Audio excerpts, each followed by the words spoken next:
This is BOBcast.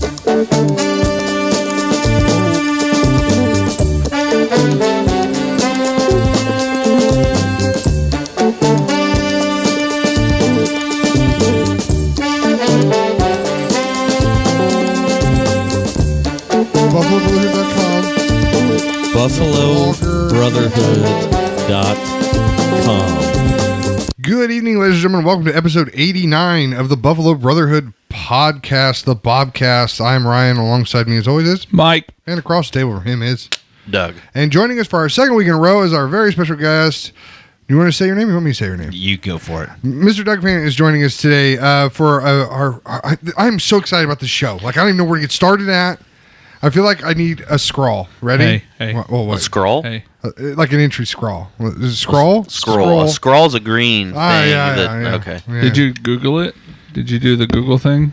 I did do the like in a galaxy a long time ago, and then the whole thing changes. I don't want to do it now though. I don't know what to do to the recording software.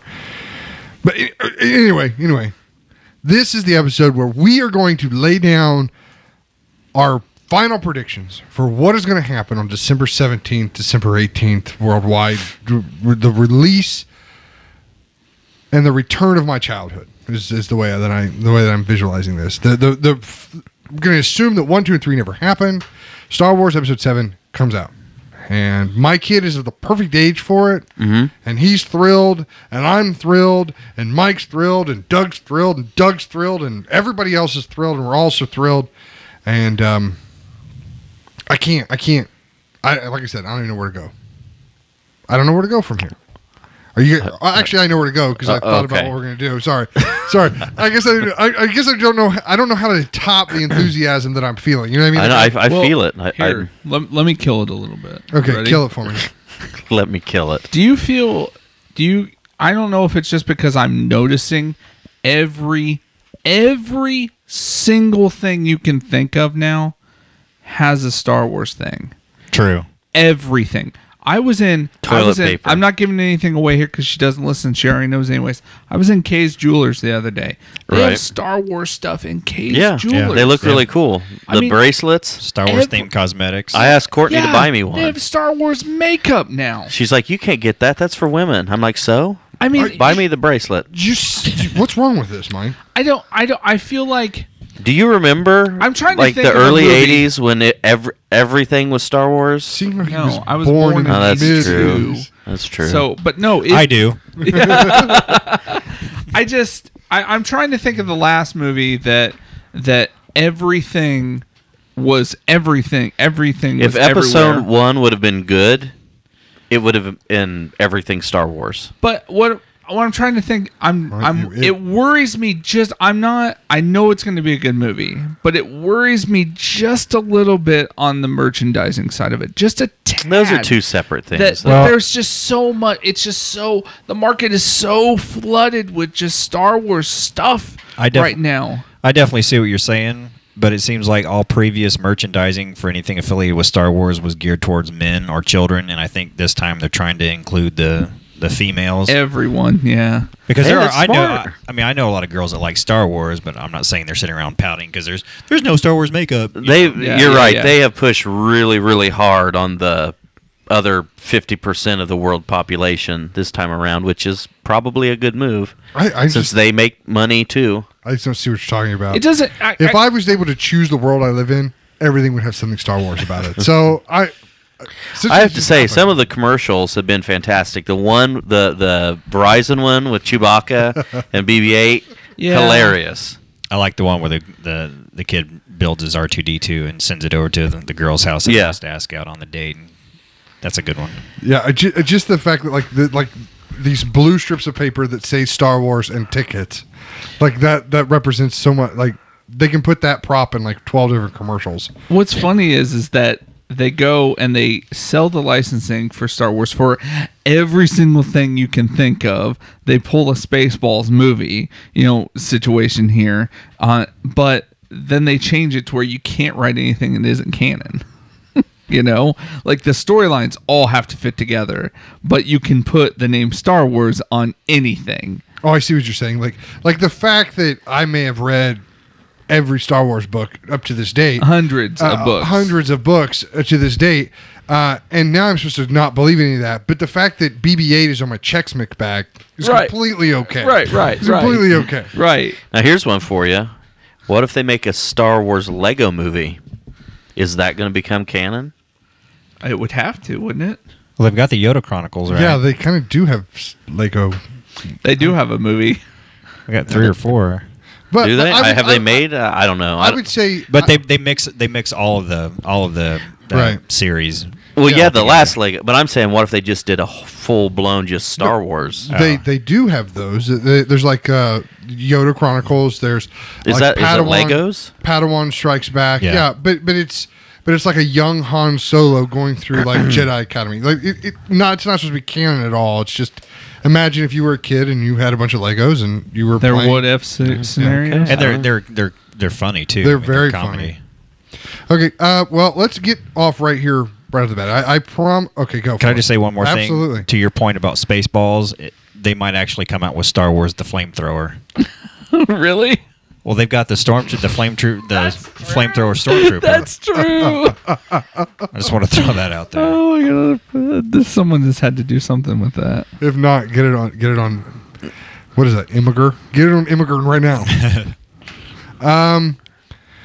In an attempt to sort of make this as record keeping as possible. It's funny to me that I have a binder with paper in it when we're recording the words that are coming out of our mouth of 3 different places currently, and the video of it happening all at the same place.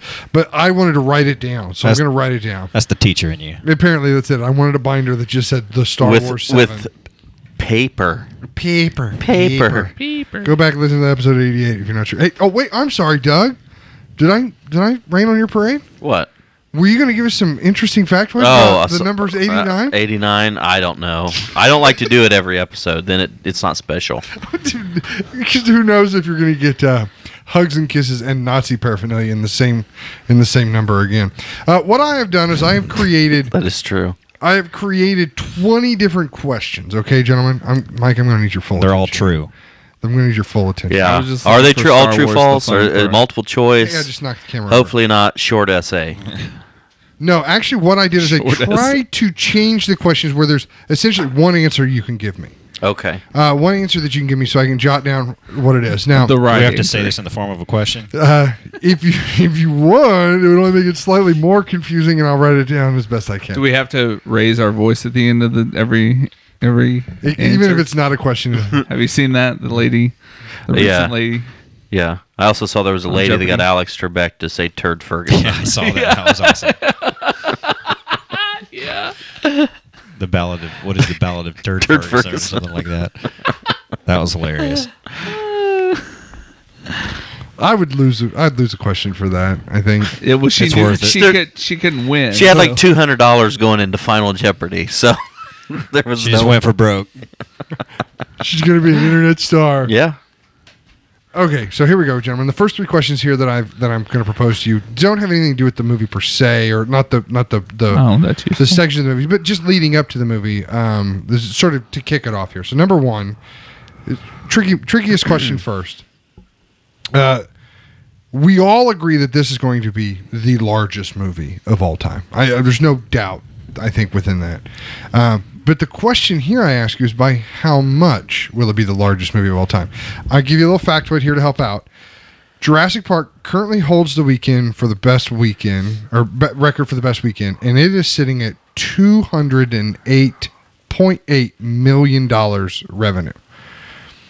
I've heard estimates of this one ranging anywhere from 220 to 250. Well, I heard higher than that. Try to give me what you think what your best guess is going to be of how much this is actually going to pull in that weekend. For that weekend? For the first weekend, yeah. What are the current sales already? Over 50 million. Well, pre-sale tickets.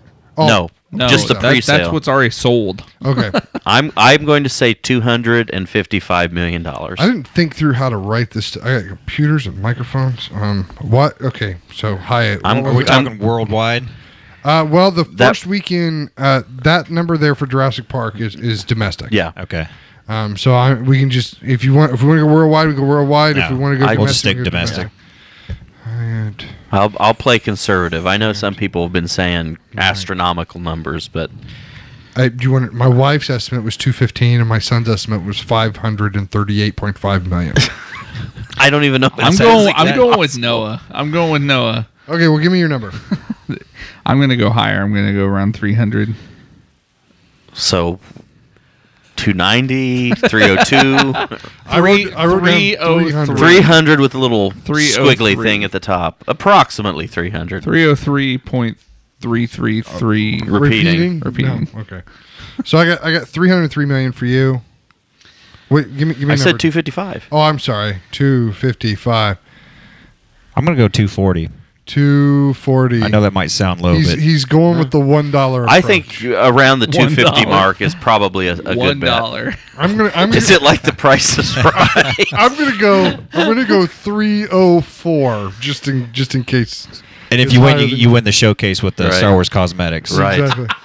I bought. You get your own. It's a Keurig in the shape of BB-8 or something. Okay, so another question that I don't necessarily expect maybe a super truthful answer to, but That's the question, Ryan. we gotta get somewhere to go. How many times do you believe that you will see the movie within the first month of its release? Now, 7. He's already purchased his ticket. About it. Okay. I rented out the theater, dude. I did see someone did that. Can we come? Here? Sure. Not here. It would cost him Hey, like it only cost him like $2,500. We've got 25 people going. And then I found out Aaron told me that some other guys, they've got like another 20 people that are going. So the exact same theater as us. So they'll be almost. We got to get there first. Yeah, they'll be. I don't know how many seats are in 4, but I don't know. We'll have a good chunk of it. Anyway, 7 was my honest answer. I wrote it down, man. Okay. I didn't even question it. I think within the first month, I'm sitting at 4. Not because I don't want to see it more, but when talking about it with my wife and son, that's sort of the number we came upon. I have some reasoning behind, if we want to talk about our reasoning behind our go for it, man. Why they're coming up with their number. First time is to just visually soak everything in. Second will be a little bit more of a nitpicking type thing. If I was right about this prediction, if I was right about that type of thing. Mm-hmm. Then I've got going to see it with other people, my wife going, or going with nephews and stuff like that, or just maybe even wanting to go see it by myself. Because I have a son who's 4 who I'm trying desperately to like Star Wars. I even went so far as to watch Return of the Jedi with the Ewoks, just to get him pumped up. He did like the speeder bikes. I will give him that. I love that movie. That's my number 1. But what are you talking about? He's still referring to stormtroopers as the white Darth Vaders, which is okay. There's nothing wrong with that. He's close. How old is he? Yeah, he's 4. Okay. Yeah, he's got another year to get right. So. What, you have to have it by 5? By 5. You have to have it by 5. Oh, I didn't know that. Was that on the kindergarten pre-assessment? It's like disownership of parenting or something like that. Criteria. You got to give him the questionnaire, Ryan. So you're at number you're number 4, 3 times seeing it right now. In your list. No. I think I got him down as 5 so far, depending on whether you're seeing it with 5 so far. Okay. Yeah. Gosh, and then it's just enjoying it after that. I was gonna say, Mike, what do you got? I think I will be at 4 as well because I'm going to see it opening night by myself. Mm-hmm. I will want to see it. You're not going with us? I was by myself, as in not with my family. Right. I was going to say we're not. Not with. This is the lodge, this man. Family here. Yeah. His real family, Ryan. He's going with his real family. This is the real one family. without the family. That's what I'm saying. And then one in IMAX. Right. See, one in 3D. I think I'm going to try it. Yeah, it's going to be in 3D. I'm going to try it just because the last movie I saw, Ant-Man in 3D, was really good, so it might be pretty decent in 3D. And then the 4th will probably be just to go see it again. It will probably be on a happenstance, randomly thinking, I really need to go see it again in theaters just to have that extra I think time. it'll be like Hyatt will call you and be like, "Hey, we're going to go over and see it again. You want to go?" And you'll be like, "Sarah, can I go? Good dog." Yeah. And she'll say, "Yeah," and I'll go. Or she'll say, "Not right now." And you'll be like, "Can I please?" Right. I'm like, "All right, fine." Yeah. Doug? But you got to do let me this see. when you get back. We walk through it opening night, and then the next day I know I'm going to see it one time, and then I think that weekend, Amy and them are coming down. I know over the Christmas break, I'm probably going to see it 2 or 3 times. So I'll say, and I want to see it in IMAX too. So I will go with, I don't know if I'll get 7, but I'll say 6. I saw Lord of the Rings 7 times, so yeah. I may have to beat the first one, Fellowship, because it was the best one. It is the best one. Yeah. I think I saw episode 1 5 or 6 times. Well, you gotta wash that palate. I saw episode 2, I think 4 times. You gotta wash that palate clean, man. Okay, so so every little thing has kooky What's our mean, How many Ryan? did you What's have? our mean? Oh, 4. What's our mean? How many did you say? 6. So 5. 5.5. Okay. How many trailers do you think Disney is going to subjugate us to before they let us see the movie? Well, we already know Captain America is one of them. Yeah, so that's 1. Earlier predictors, Noah says 10, my wife says 6, so... I think they'll throw a Batman Superman preview in there. There's supposed to be a new preview coming out Monday, but that they will might attach it. That will probably be there. Yeah. How many trailers? What other Disney movies are coming out? I was going to say there'll be any Disney... The Pets 5. One, what they do when we're not home. 5. This is 5. You mean after the lights go down? Or the pre-ones too? I'm saying when we're sitting in our seats, how many trailers are we going to have to watch before the movie starts? 6. I don't care. It could be 100, and I'll sit through them. But those trailers are going to seem much longer than what they really are. Well, see, this is the thing is like you guys are like poo-pooing this question, but we just spent like 10 minutes talking about how many times we're going to see the movie. Well, no, because all the trailers are going to be good trailers that are going to get you, like you can have Captain America, you have they're going to get you, in the mood, in the nerd zone, ready for when the nerd zone. The nerd zone. The nerd sweats will be building up to your climax. Right, to the climax. Your nerdgasm. Your nerd. The nerdgasm. Did you have a prediction? Of how many trailers you'll have to sit through? Gosh. I think it's going to be a lot. I'm gonna say 6 or 7. I'll go with 6. All right. Well, our average is then it's pretty much 6 because we got 7, 6, 6, 5. Now on to the movie questions. Okay, the more movie questions. On to the good stuff. And let me just say that I did a little research here beforehand because I was curious to see if this was a thing. But there are several websites where you can do Vegas style betting on similar questions to this. Oddsharks.com. I'm heading over to FanDuel. What are the odds on Kylo Ren going down? That's still legal Bob here. Veda. It not like Vader. It's just BOVADA. I don't know how else to say that. MyBookie.aig. They're having like these prop bets for all kinds of stuff Star Wars. Now, I didn't use too many of these questions because these were like pretty boring to me. Other than how much money do you think it'll make? And it was more or less than Avatar's world gross during the weekend. They used Avatar for a lot of this. Higher or lower than Jurassic Park's worldwide gross. And then this question, actually, I did steal for the more is your answer to all those questions. It's surprising. It's plus like 400 minus 300. So you sort of have there's not a wide variation there when it comes to the millions of numbers that we're talking about. So, Okay, so on to the movie here. How many paragraphs do you believe will be in the opening scroll? 3. Okay, Fant's ready on that one. It's always 3. Okay. It has been 3. Yeah, I don't think they'll deviate. All right, so you guys all think 3. I'm going to say 4 just to be different. Because I think there's more ground to cover. Okay. Every Star Wars movie ends the scroll and moves into a pan one direction or another, typically up, down, right, or left, or so forth. What direction do you think that it's going to go? All of them go down except for one. You guys are stealing my thunder. What one goes up? Down. Sith. Okay, and Mike, you also... Episode 3 goes What up. does it pan up into? The battle? It goes up. Into the I thought space it panned battle? down to show the overhead of Coruscant. Maybe it's not that one. Maybe 2. One of the 6 goes the other direction. The 2, it's coming in on the ship, right? She's going into land. So what do you think, Mike? It's going to go down. I think that's going to be one of the first. I think it's going to be it's not even going to pan. It's going to open up to real life. We're not going to see a spaceship first. So I don't think it's going to pan to whatever? No. If you really watch the trailer close, you see that where the second international trailer where it's just Daisy's face, when you just Ray's face. Yeah. So it's just going to go from black to... It's going to go from... You're going to see that scroll. You're going to see the little pinpoints of light, just like you do at the beginning of that trailer. And then as soon as the scroll gets far enough away, it's just going to be those eyes. No. But you're saying that based on footage that have been shown in the trailer. There's so much footage we haven't seen. We have no clue. But you don't even know. I just feel like that's the background. With the conversations we've had in previous shows where we talk that's true. Day. That's true. You guys do. Every day. So I'm going to say it doesn't. You're getting radical, Ryan, with these predictions. I do. Do you think are you basing this because you think Abrams wants to kind of do his own thing with it?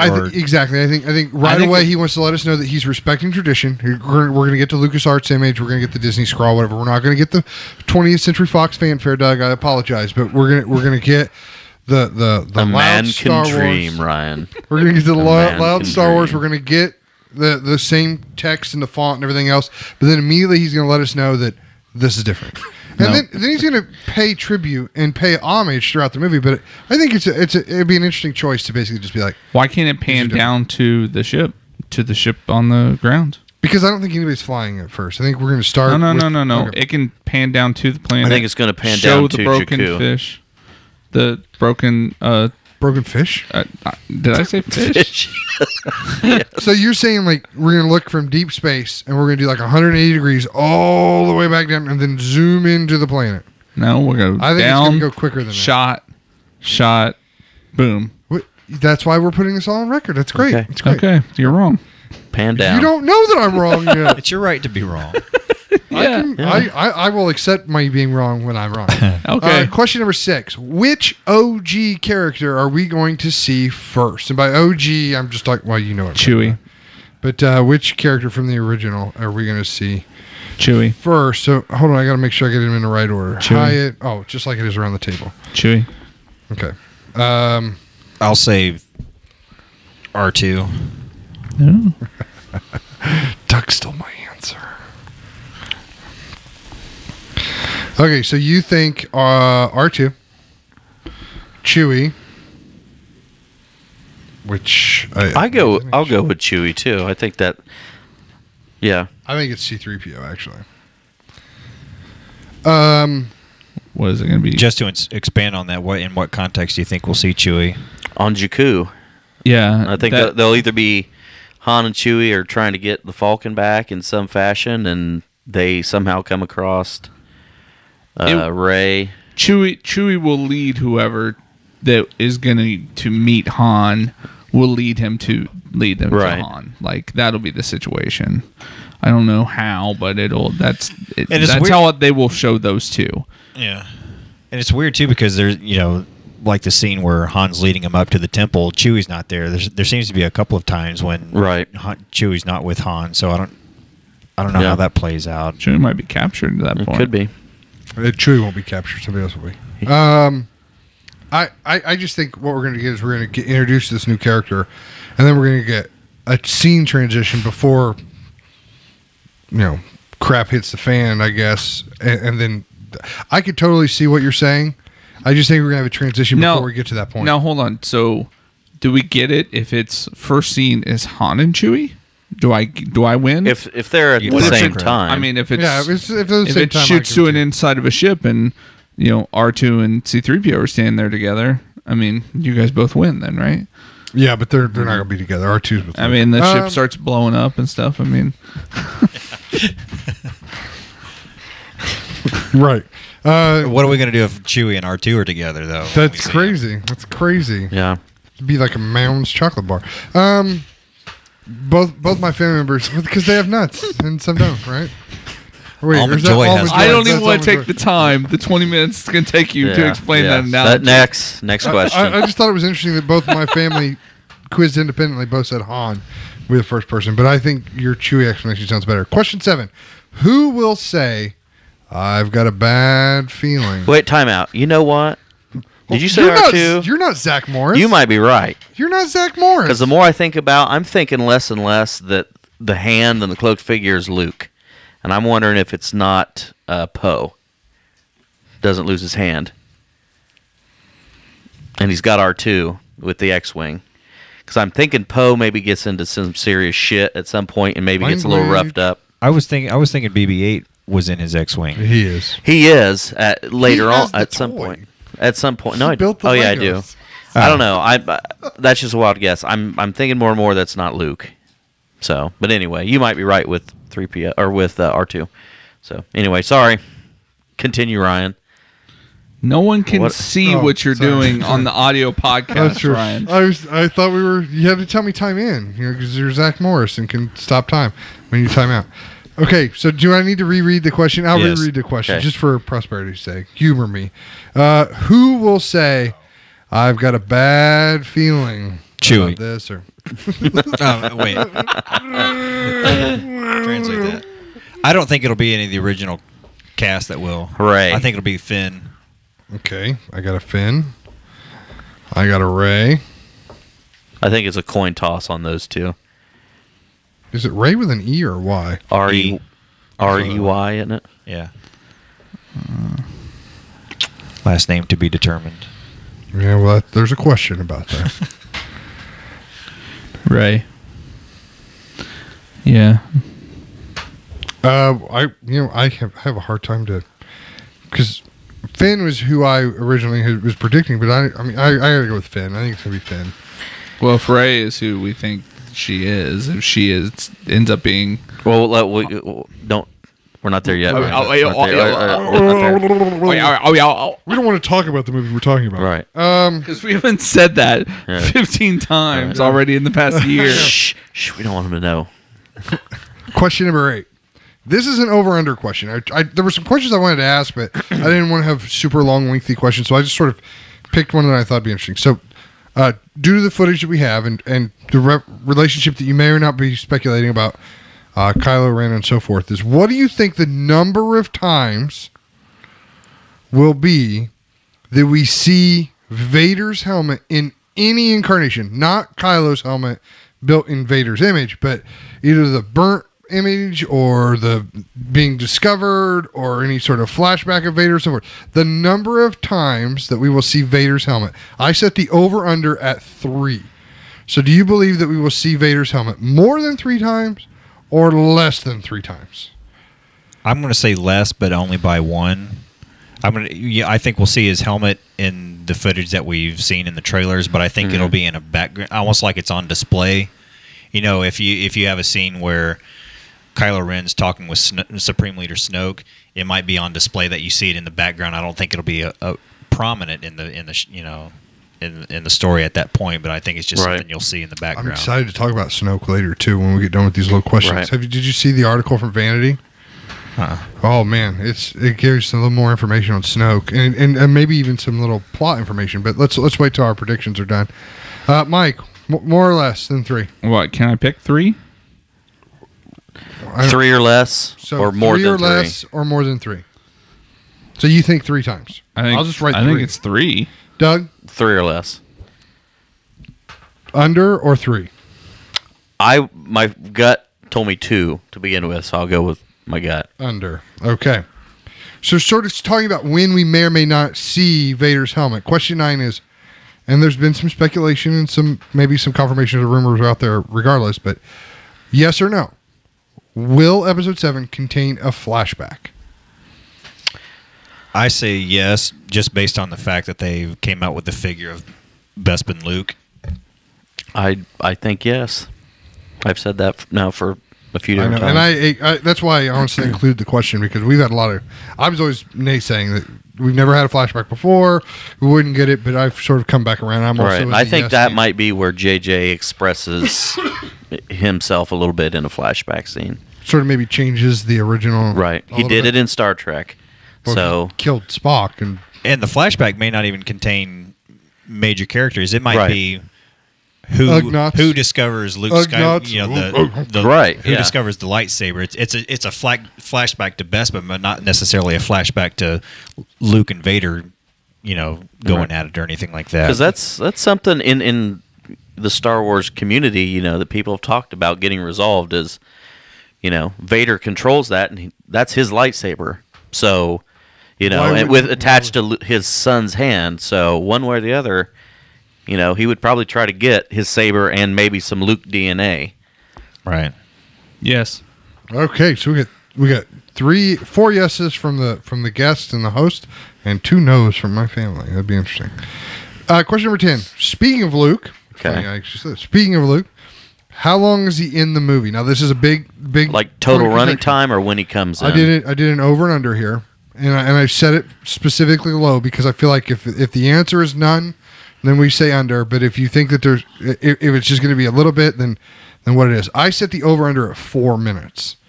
4 minutes doesn't. I mean, that could go either way. So I could probably change it to 6 minutes or so and be comfortable with it. It's essentially how much screen time do you think Luke's going to get, or none at all, like an under. So will Luke Skywalker have more or less than 4 minutes of screen time in Episode 7?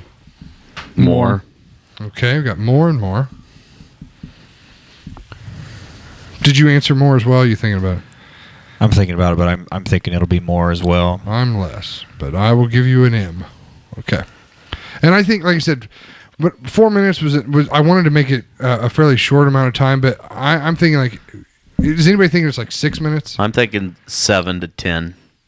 I'm thinking the 10 to 15 range because I think there's going to have to be some heavy dialogue to explain some things. Well, and that's kind of, I don't know. I don't think we're going to get the explanation this time. And that's what I'm trying to sort of measure out. I think it's like, there he is. Roll credits. I'm thinking Episode 8 is going to be more. Right. When we get some of the explanation. But you're right. You're going to have something. It would almost be reminiscent of A New Hope when Obi-Wan's talking to Luke, kind of giving him a little bit of a backstory, and it could be the same thing where if Rey and Finn, if Finn makes it, right? But if Rey, did you say if Finn makes it? Yeah. If Rey's talking to Luke, he could explain not only who he is in relationship to her or to Kylo Ren, but also why he's done what he has done. Question 11. Disney bought Marvel. Disney bought Lucasfilms, so Disney is sort of the proprietor of all this. They have become quite popular in their Marvel franchises of doing these like secret scenes, keeping people to the end of the credits. Uh-huh. Now, it's not necessarily something that's been Star Wars canon-wise, but will there be either a deleted scene, an extra scene, a secret scene, either during the credits, like as the credits are rolling, or at the end, a la like Avengers? No, and I think yes or no? No, I think that's a director's call. I don't think that's a studio call. I agree. I don't think it fits. There was Star some Wars. Avengers 2 Joss Whedon issue about that as well. Don't think it fits Star Wars. No from Doug's. The Dougs say no. What does the mic say? I will say no as well.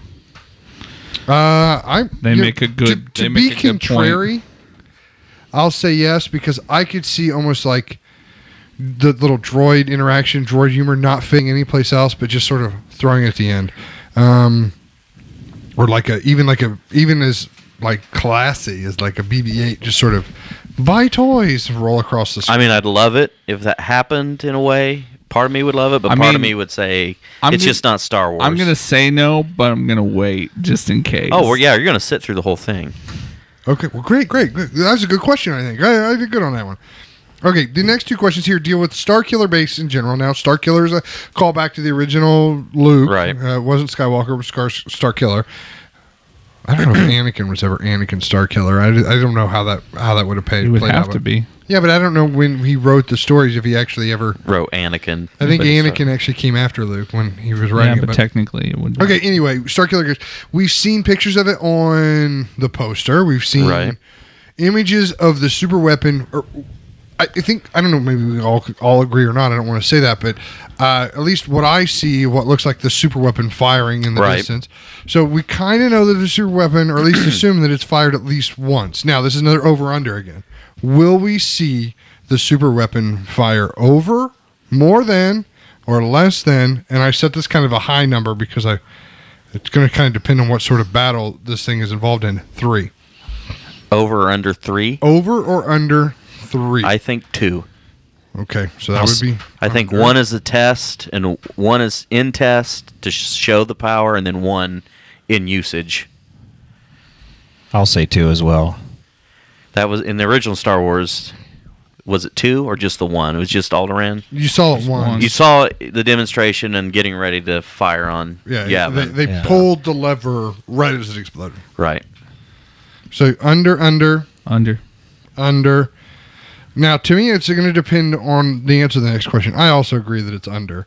But question 13 is, will it be destroyed by the end of episode 7? No. Okay. Nope. To me, it's too tempting of a callback. Right. Yeah, that's what I was just thinking about. It's how it will be destroyed. No. Yeah, it's too tempting of a callback, and it's. Obviously we don't know the pacing of the movie or anything like that, but I could see. There's some people that think that it's in a planet or built into a planet. Right. But if this planet is strong enough, and I just read an article the other day or today that they said that the planet that fits on the galactic map of where it is was featured in a Star Wars Rebels episode, where as the place where the power crystals from lightsabers come from. So so sort of the prediction was like they're instead of a Death Star sort of planet, that what they're created was a planet-sized lightsaber using all the power crystals from the core of this one planet. But so you're talking about something with immense power and so forth. But it'd be interesting too if that place blows up and it would need to be saved. Then yeah, I'm going to say no, it's not blown up.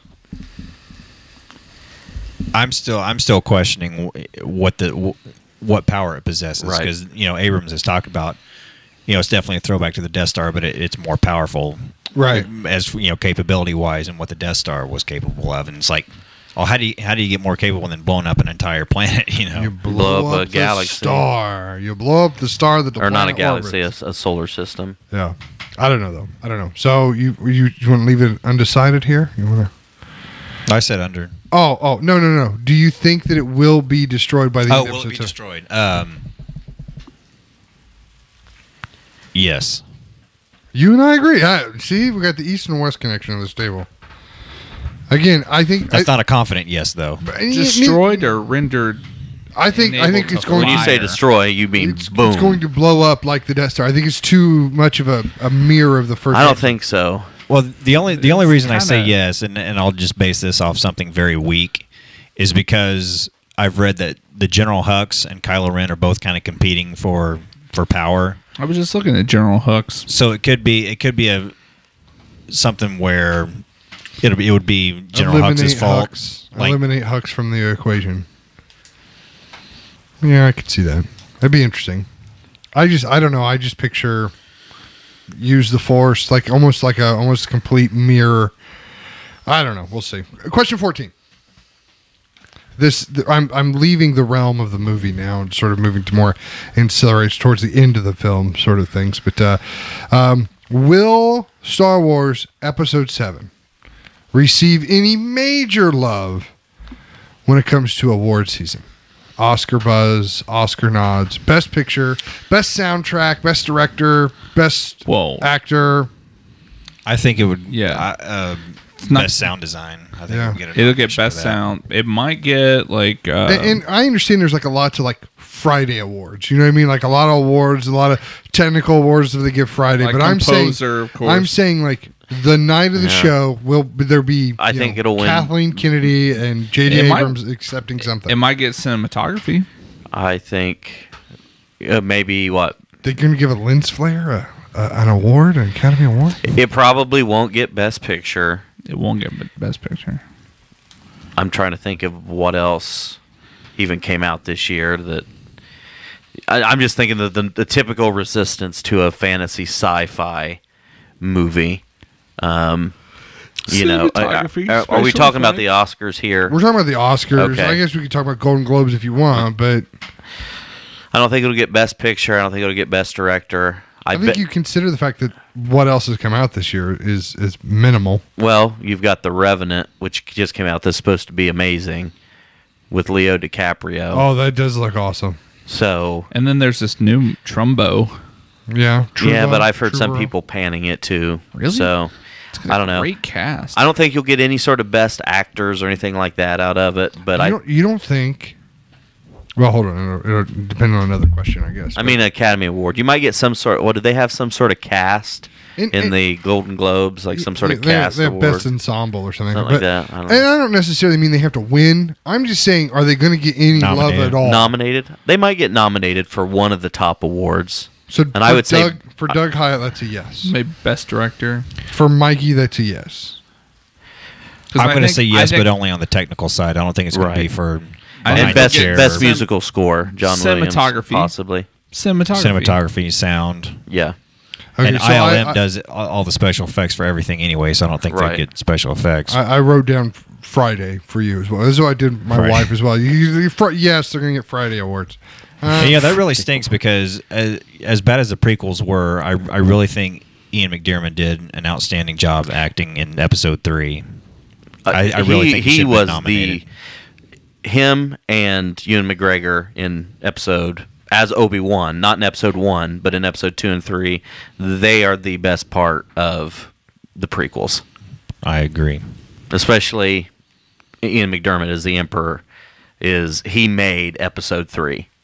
He made that movie. His manipulation of Anakin and the whole speech about Darth Plagueis at the opera. I mean, that was just acting. Yeah. You know, it wasn't acting. Yeah, they gave him a turd and he was able to polish, you know.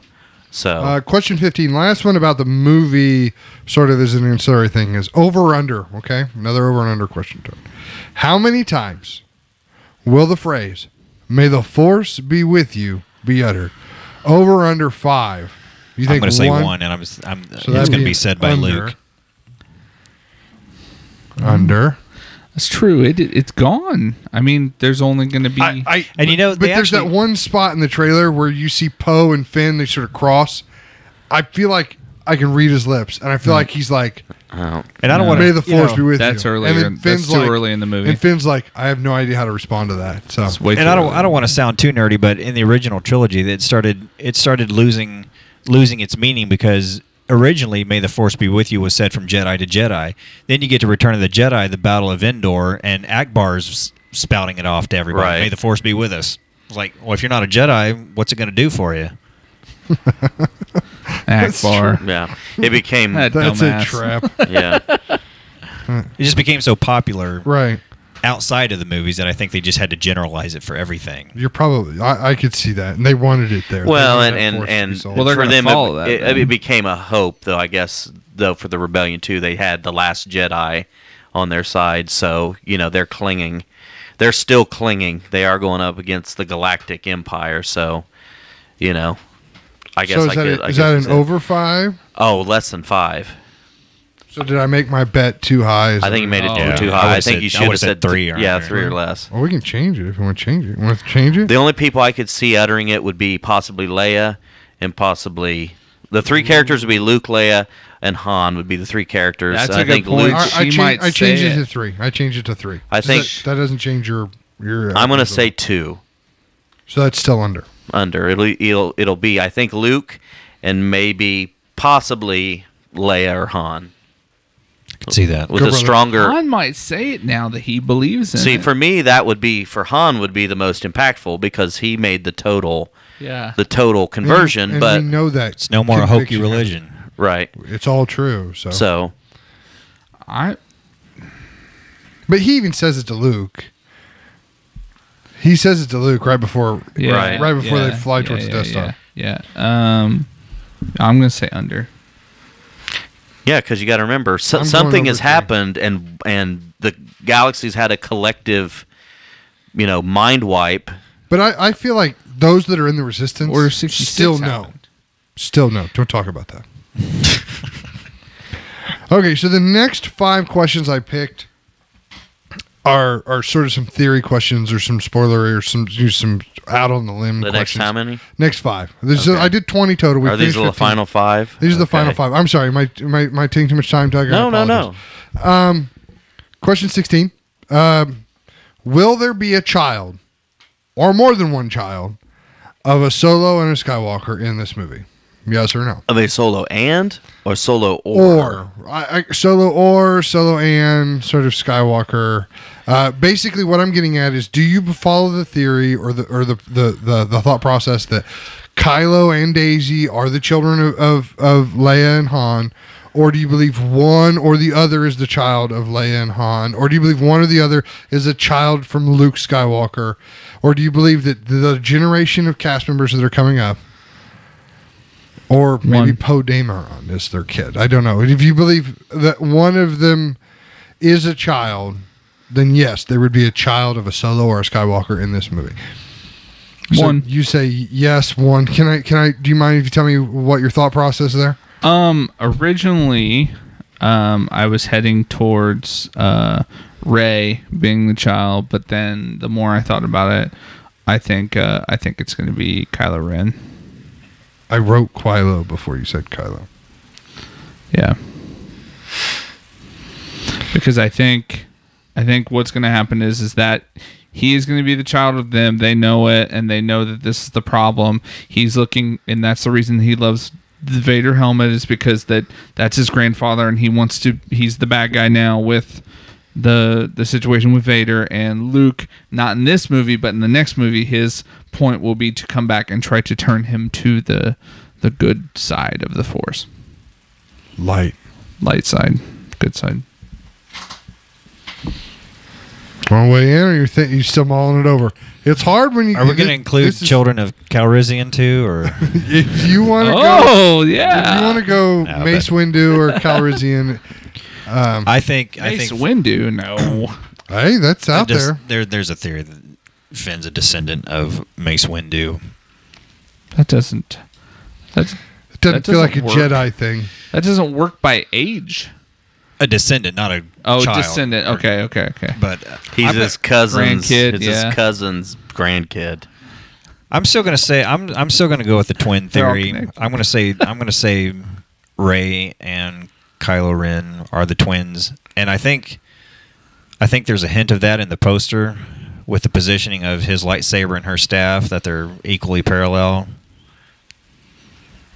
I also have the twin theory down, and I think it's. I'd be interesting to see how it goes, or maybe not necessarily twins, but siblings at the very least. But I think if Han and Leia actually had children, it would have to be at once at the same time, because I don't know that they are actually together long enough to have two children, or two different pregnancies. So, yeah, and I think that they're siblings. I think that's part of the hook.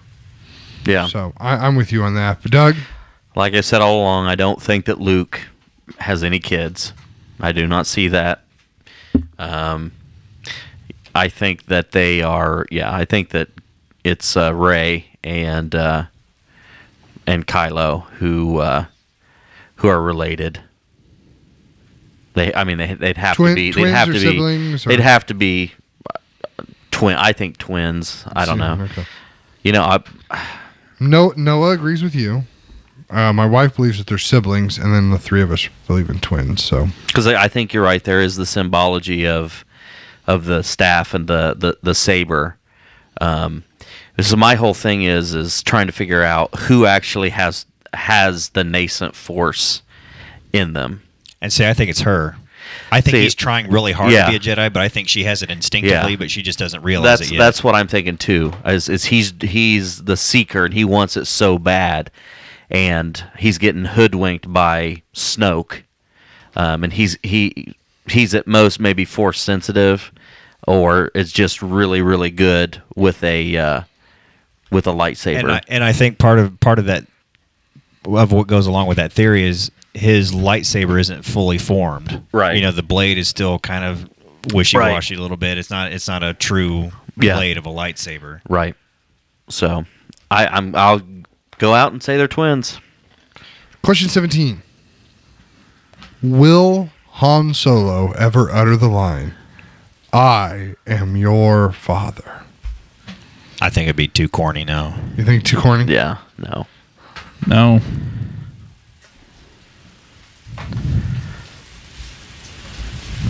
I don't think they'll repeat the lines like they do in the Terminator franchise, where at least in one movie someone says, "Come with me if you want to live," or "I'll be back," or anything like that. I don't think Abrams would do that.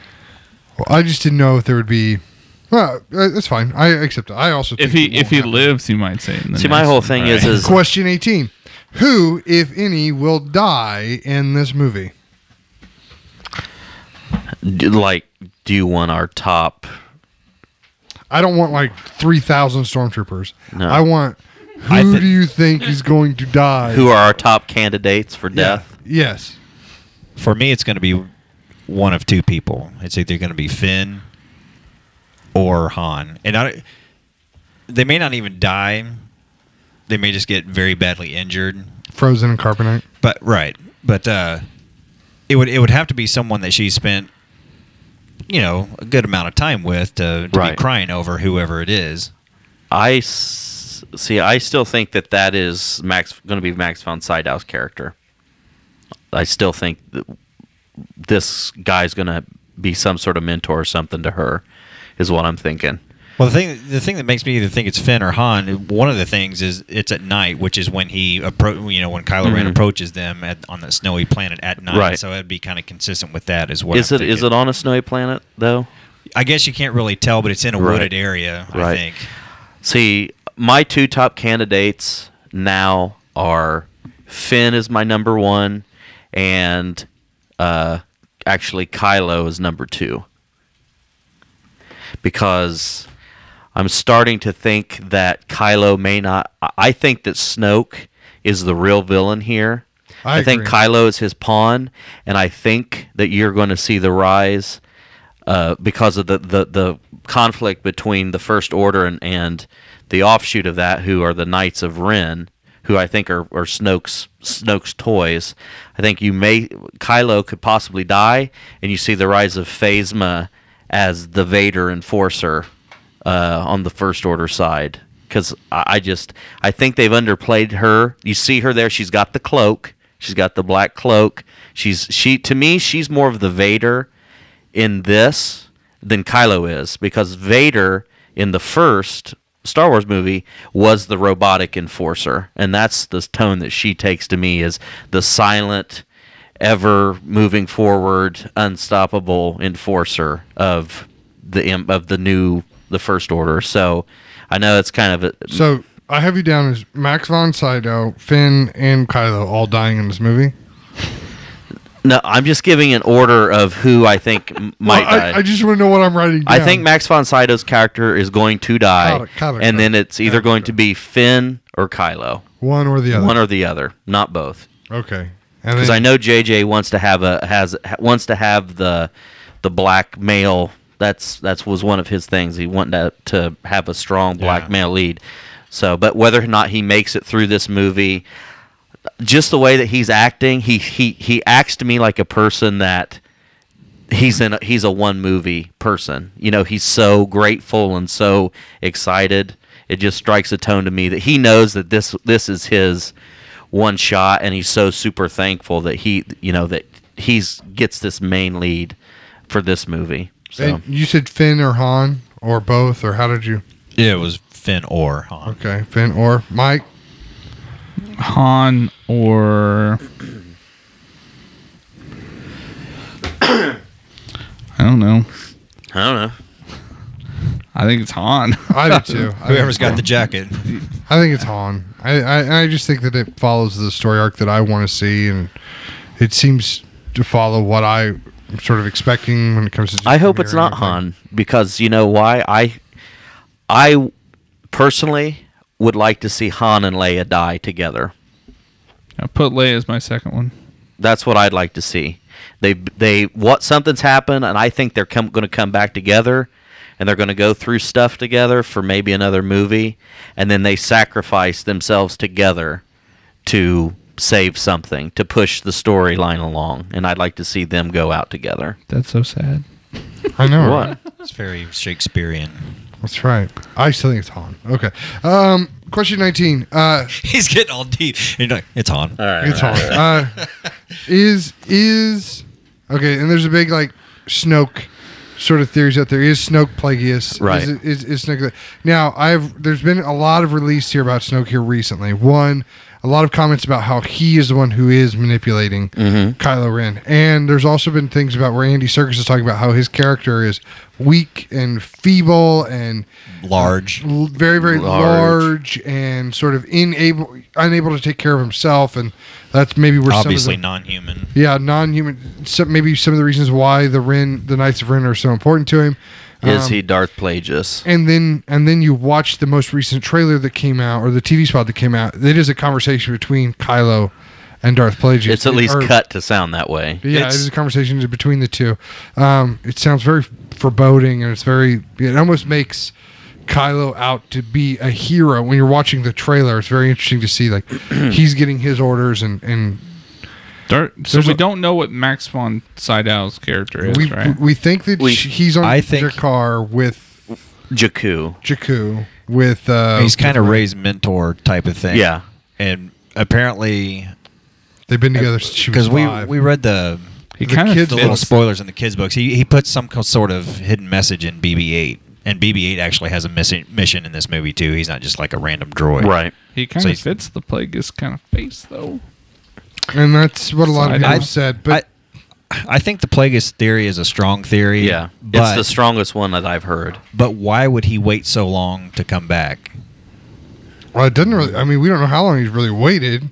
Right. He didn't rise to power when Palpatine was still around. But there's that 30-year gap. As soon as he knew we don't know Palpatine was dead. But we don't know how long First Order's been around. I mean, the First Order is just the remnants of the Empire, and this just I don't know that it is, though. I don't know that it is. I think the First Order is like the extreme version of. Well, you read radical. You read that book. You know, there's a lot of Imperials who gave up and rejoined the Republic in some of the stories that have come out, or the actual canon stories leading up to the Force Awakens. But there is a group of Imperials who want to remain strong and pure and so forth, and they go out away and sort of leave civilization. I think they're the people who become the First Order. I think they go out and they breed and they build a new base and they reclaim resources and basically salvage a superstar destroyer, and there's enough parts there for them to sort of refit this planet. And so you're going to do all that in 32 years? Well, I don't know that. Well, they built a whole Death Star in 5. So, well, we don't know how long they've been working on that second Death Star. They could have been working on a fleet of Death Stars. That's true. That's true. So maybe they find one. Maybe they find one already in progress. But I just feel like that's kind of the gist that I've always gotten, that there are still going to be Imperials, just like. But that's why it's so important that we have changed the name. We're not the Rebellion. Now we're resisting. We are the Resistance. So the Rebellion won whatever it was that they won. The Republic really never stood up on its own feet because the First Order come back in and sort of took back over. And then now we're resisting the First Order rule. But I don't know. I can't say one way or the other. I personally don't want to see Plagueis rewrote in. I want to see something new. I want to see something different. I want to see something. But I think Plagueis is for people who are not Star Wars aficionados. But he's mysterious enough and unknown enough, because he's only mentioned once in Episode 3, that he's got a strong background there to be built upon as a character. So I don't necessarily consider him to be not something that would be new and interesting to find out about. I just don't know what Plagueis' mission would be to hunt down the last of the Jedi. And if he's so powerful, why would he need Kylo Ren anyway? Right. Well, and he's in this state where he's basically like one of the things that we sort of seem like, it almost seems like he's in Vader's little containment, where he puts his breathing mask on and off. It almost sort of, I visualize that's where Plagueis is like sentenced to, like, because he's in such a frail condition that he can't leave these like pillars of life support. So he needs, and he sort of seduced Ren or Kylo to do the things that he needed him to do, that he can't personally take care of himself. And maybe he's not sending them to kill the Jedi. Maybe he thinks he needs. The toy says, he help me destroy the last of the Jedi. That's what Kylo Ren's toy says. Now, and well, maybe that's what Kylo's toy says, but maybe that's not Plagueis's. You're right. Ultimate, not bad guys or Snoke the best or whatever. Bad guys are guys that don't realize they're bad. So if maybe Ren has bought into the whole theory that the Jedi are really the bad guys, and he's just trying to do what he feels is right. Yeah. Okay, so is Plagueis Snoke? I'm going to go with yes. It's the best theory that I've heard so far, so... It's a strong theory, but I'm going to say no. Mike? No. I'm going to also say no, but I hate to say no because I don't want. I'm afraid Hyatt will get a lead on this.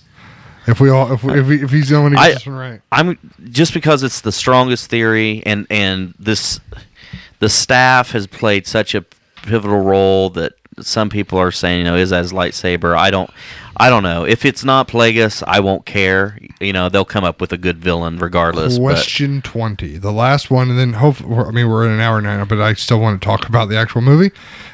Question 20, will Jar Jar Binks be in this movie? No. If J.J. Abrams knows what's good for him, no. You'll notice that they did a tribute to John Williams at the American Music Awards. Yeah.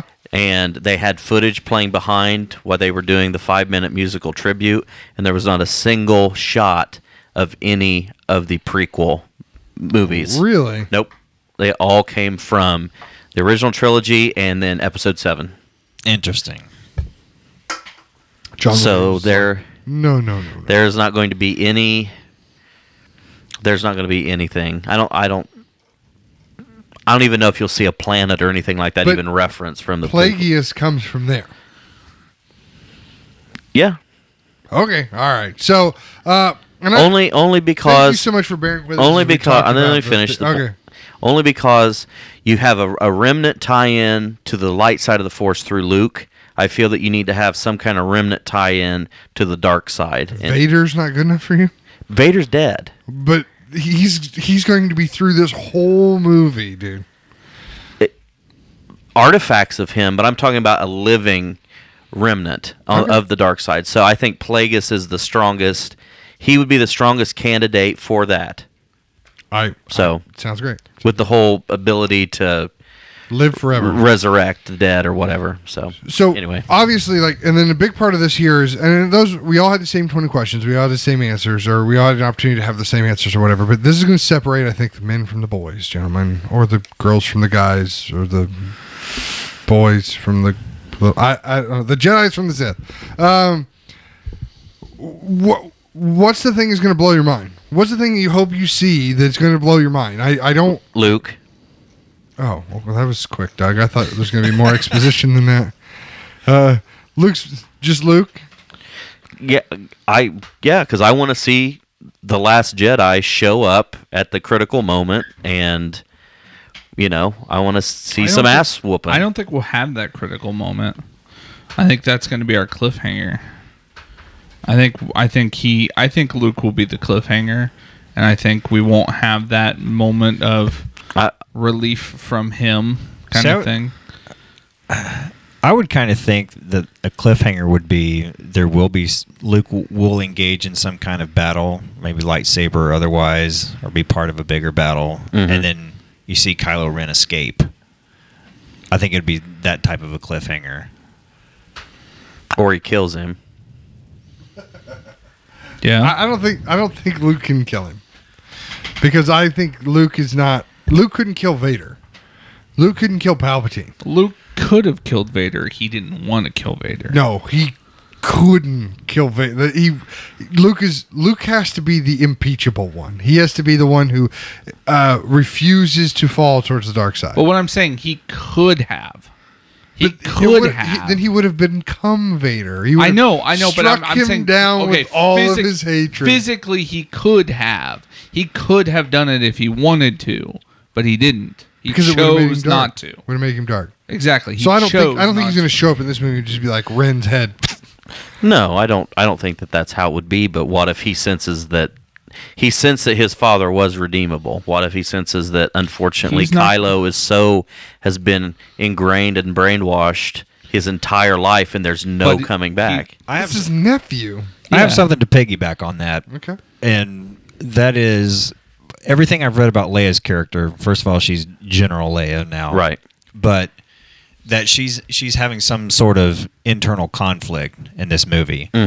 And it makes me wonder if Kylo Ren is her son, and at some point she finds out who he is, she might end up playing the protective mother. Like, she knows people are out to kill him, right, but she might protect him in some way from being killed. And that could be kind of her dichotomy, you know. It very well could be. That's a good... Yeah, I could see that. Maybe there'll be a point where... Am I writing that down? Is that your mind-blowing? I think that there has... Star Wars has always kind of had that salvation piece in it. And of all the characters that need salvation right now, I think Kylo is probably the top amongst... amongst them that would be eligible for that. There could be a point where she knows where he's at and doesn't tell somebody or something like that. And then it comes back that she did and she knows about it and she has to redeem herself somehow. My question on that is, okay, Kylo and Daisy, you assume their characters are probably around the early 20s range.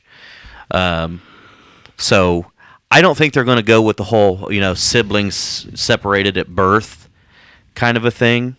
And that they, a year old they were taken and they don't remember anything at all. I think that it's like almost, I wonder if something didn't happen between Han and Leia, where Leia actually was like not the doting mother there. She's like, I have a resistance to run, and there was a breakdown between her and Han, and maybe Han took the kids and tried to do the best he could. And she just was like, I'm not a good father, and at some point in time, they run away or they get taken. Yeah, I think I read somewhere that Grandpa Jimmy Smits. Yeah, I think I read somewhere that Rey mentions that she was like, mentioned somehow like she's like 5. It's in that book where he's with Max. Yeah, her and Max von Sydow's character have been on Jakku since she was 5 years old, and I think so. Maybe they were given to somebody to protect her. I think Kylo was probably given to Luke. Luke started the training process with Kylo, but Snoke has somehow interfered or interrupted that process.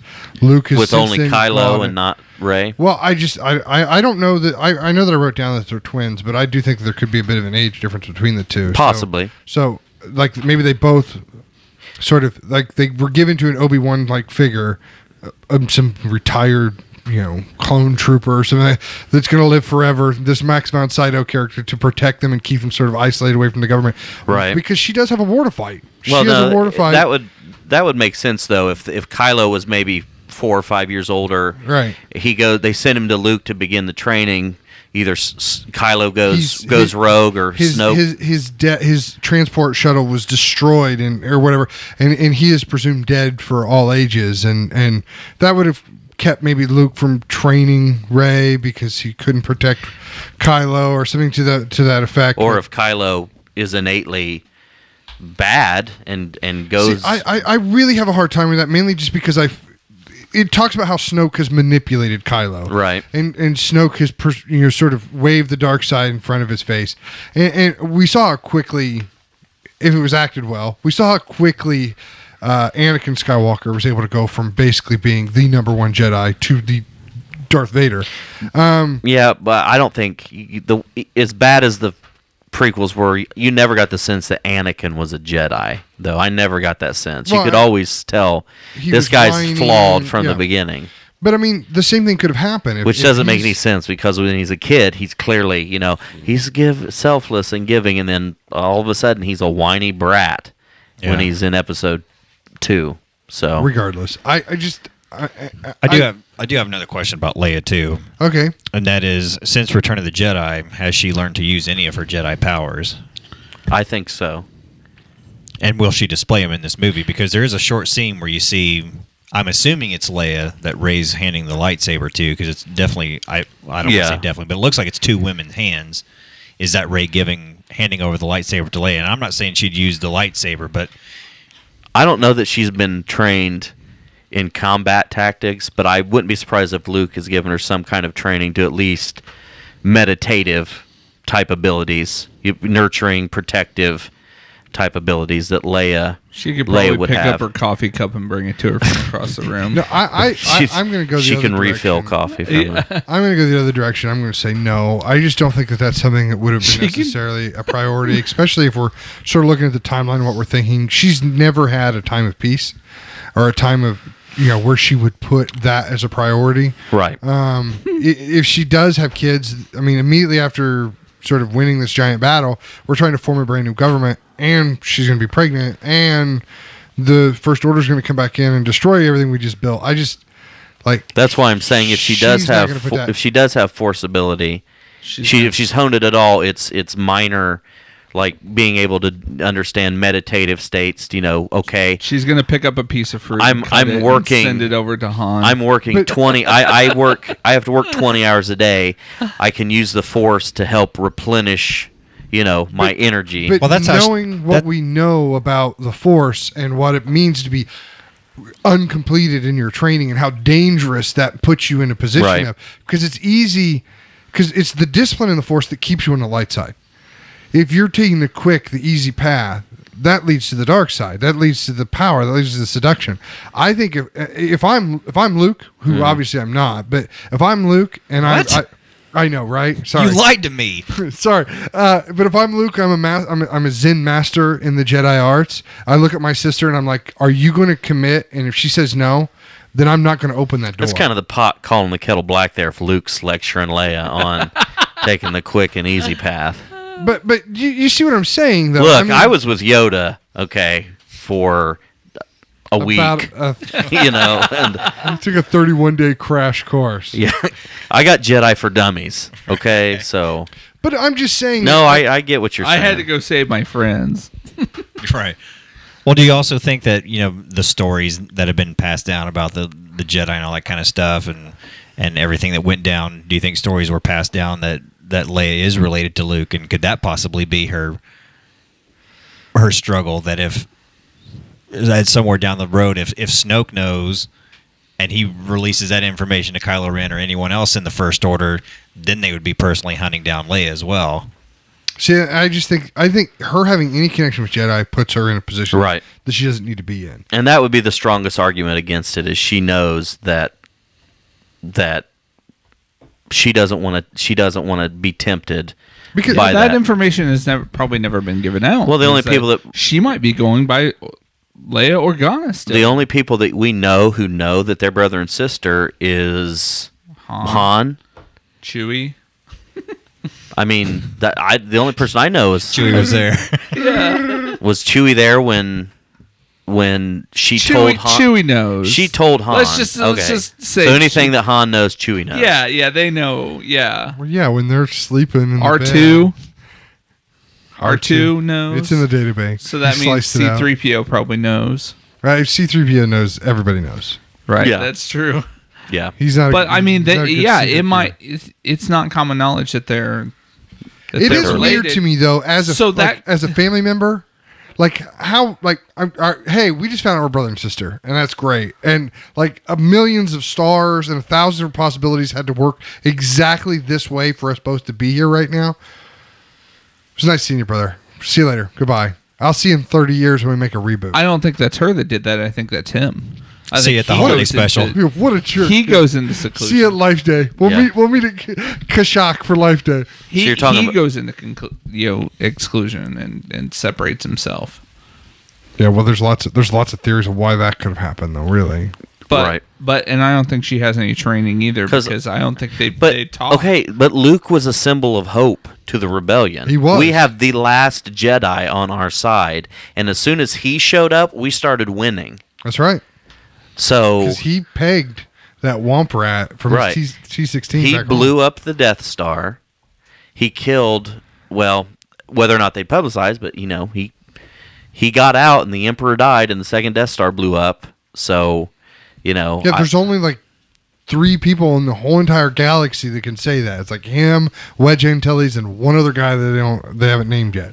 So, that's what I'm saying. Something serious had to have happened to cause Luke to First Order. Well, the biggest theory that I've heard is that anyone who is affiliated with the First Order and is a stormtrooper was kind of brought into service as children, and they were indoctrinated to believe that the rebellion was actually the evil side. Right.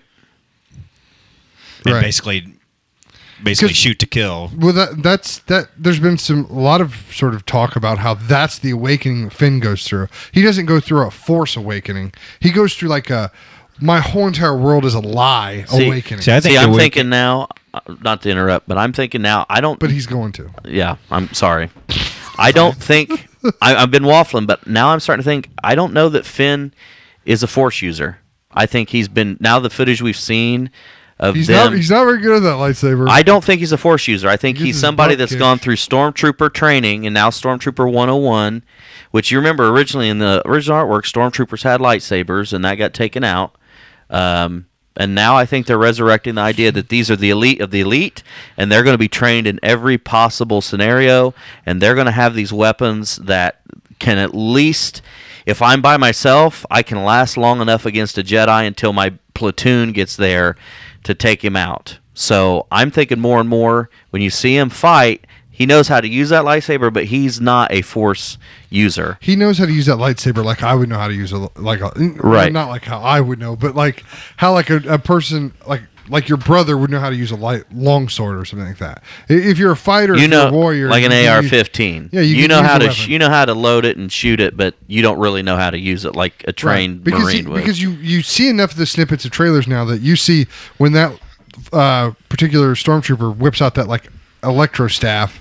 We're very reminiscent of General Grievous's bodyguards, and they're fighting each other with it. He eventually has Finn on the ground, and he's going. I wonder if that's when Han comes down and blasts him. Yeah, he's going for the kill, and he gets shot by a DL. Well, and like when Kylo's coming at him, he looks like he's about ready to crap his pants. Yeah, it's my favorite. I love it. That is a great reaction. But again, I don't. That's why I'm wondering if Kylo never misses a step. I don't even know if Kylo is fully trained in the Force. If that's why I'm thinking more and more, he may not be. He wants to be a Force user, but he may not be.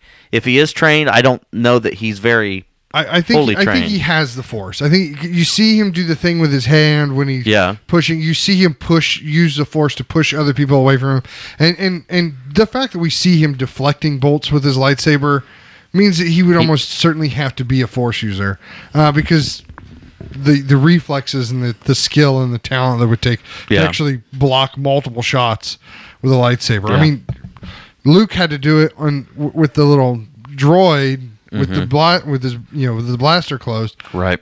But he was an exceptional Force user, and I think that's what we're going to find out with Kylo as well. Right. I don't know. I have Doug and Luke written down here as the mind blowing thing, but we've had tons of awesome conversations, so I don't want to keep it going, but. Well, I'm just thinking like you're talking about like when the scene happens, you're just going to be all like, giddy and like a. Really, I just want to know, like, is there a prediction that you have that we haven't talked about yet, or maybe that maybe one that you've read or researched about that you're hoping to see? Like, Mike, do you want to see Lando Calrissian sitting at Maz Kanata's bar drinking a Colt 45 or not? I mean, I just. Do you think that though? I think we're going to see a lot of really cool Easter egg things when we go to Maz Kanata's bar, or like Outpost or Pirate Castle. If Boba Fett showed up, I'd crap my pants. Honestly, I think Boba Fett will be there. I think we'll see Boba Fett there. There's too much Fett in sort of the zeitgeist not to have him standing at the bar. Well, we know there's one of the members of Ren who has the Mandalorian armor. Yeah. Did you guys see the picture where it's been lighted up and sort of recolored and retinted? The picture where it shows the guys when it's dark and raining. One of the guys on the far left, they lighten up the picture, and it's a perfect. See, I don't know what's going to happen. I almost thought that maybe that's part of a flashback scene. I don't think Boba Fett's going to understanding where the Knights of Ren come from and what they're doing, because I love that scene where they're all standing together. So Boba Fett's there, so that's who kills Han. I think they just. What if they join forces? I think they just nod. I think they just nod to each other. But he's not being paid to kill him anymore. He's done. His job's done. His job's done. So I think he's got some I think he's going to. He doesn't know who knocked him in the Sarlacc If he's standing there, he better be missing a damn leg, at least. Lots of back to. There you go. Yeah, I think they'll walk in, just sort of give each other a little nod. Oh, BS. No, they won't. Who knows? And Han better shoot first. Have you seen the image where the sort of the meme or whatever you want to call it of the Luke Skywalker's not in episode 7, but it shows like Luke Skywalker in his first outfit right beside Rey in her first outfit, and how they both have essentially the same outfit in. And then it shows like Finn in Stormtrooper armor right beside Luke in Stormtrooper armor, and then you see Poe Dameron inside his X-Wing gear right beside Luke inside his X-Wing gear, and I guess just him and his whole Jedi guard from Return of the Jedi right beside Kylo Ren in his garb. I just think it's really interesting, sort of the parallels that for the piece that we're missing the most, like Doug said, he's be most excited to see Luke. There's so many aspects of what we're seeing in all these other characters that sort of fill that Luke role. Well, because Luke to me, like, he holds the key. You know, he's the linchpin in all of this. You know, what's going on with the jet? I mean, what's happening? And that's what everybody wants to know. You know, that's why everybody's like, where's Luke? You know, because we kind of and Doug and I have had this conversation before. Like, my biggest issue with this whole movie. No, I'm thrilled. I'm excited. I'm stoked. I stay up at night thinking about it. I try to come up with the most outlandish plan possible and try to fit it in to see if it works. And if it doesn't work, I'm like, well, it was dumb anyway when it started. But to me, like, when we ended Return of the Jedi, we won. We're done. That was the way I've lived my last 30 years with the happy ending with Luke and Leia. Right. You know, her hair all in braids in the top of an Ewok tree. You know, like that's where we left the galaxy. Mm-hmm. And to find out that everything that I've assumed has been going on inside this fictional universe has not been working out the way that it has been, I think is the biggest pill for me to swallow. To be like, okay, and I know we've had the conversation on a podcast before. You know, even if they took 2 years to basically confirm or, you know, bring in each planet into the fold, they've only would have done 15 planets in this amount of time in a galaxy full of hundreds of, if not hundreds of thousands of habitable planets. So I understand, like, it could take a while, but it didn't take that long to become bad. I don't understand why it's taking so long to become good again. Unless it was always corrupt. Because now the delegates step in. The what? And this is when democracy dies. Oh, yeah. To thunderous applause. I don't know. But when you look, if you look at like a lot of the old maps from, you know, years ago of the Star Wars galaxy, you actually look at it. There's huge portions of the galaxy that are not even, they're maybe part of Imperial space, but the Imperials are not the ones really running it. They're just, you know, like hut space. It's the huts are running hut space. Now, yeah, they may be under an Imperial fold and in name, but really the Empire's not controlling them. So you think about the number of key worlds that you need to control, you know, along major trade routes and things like that. You know, it would be no different than, again, if in America, if you wanted to take over America, you know, there's vast swaths of areas in the country. But to really bring it down to its knees, you probably only need to capture a handful of particular cities to rule the rest of the country. Particular cities, particular trade routes. As long as you got those secured and you got the important resources, you can control everything else. You got the energy, you got the food, and the primary areas of that manufacture and distribution, you can control everything else. So I don't necessarily know that it would take as long as we think to you know, expedite the process of but something has taken it long, because we're not in there is no Jedi Academy, there's no freedom throughout the galaxy, they're still living under some sort of oxbow. Well, that's why I still think what we've talked about previously is, okay, the Empire built on the foundation of the Republic. So you got this huge pyramid. They took out the little teeny top part of it, of the power structure, but there's a huge power structure underneath of probably bureaucrats and things of that nature that they're going to outlive who's ever at the top, and they're going to swing one way or the other. So it's going to take a little bit of time for that transition to happen. So, you know, I don't necessarily think that it's it's unrealistic. And I think Leia's probably the kind of person in her mind, the paranoid type that, okay, yeah, I understand, okay, the Emperor's gone and everybody's happy, and you all think that you're going to have peace, but I know that, guess what, out in sector whatever, there's still people out there that want to destroy us. So I can see her immediately transitioning into that defender type role. And getting the foundation of a resistance built. So, do you believe that there is a republic?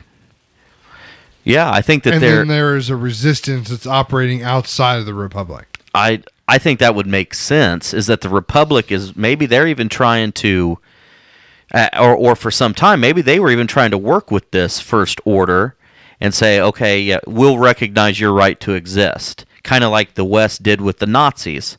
Okay. We recognize that, okay, Hitler's rose to power. He's been funded. He rises to power in Nazi Germany. There's really nothing we can do about it inside of Germany. And then you look at what happened with Germany. When Germany attacked, Czechoslovakia or whatever to get back to the Sudetenlands, I think, things like that. Well, they did it to test. And then what did the West do? Oh, they sent Chamberlain over, and they just tested. And the Wilt? West... Huh? Wilt? Chamberlain? Yeah, Wilt Chamberlain.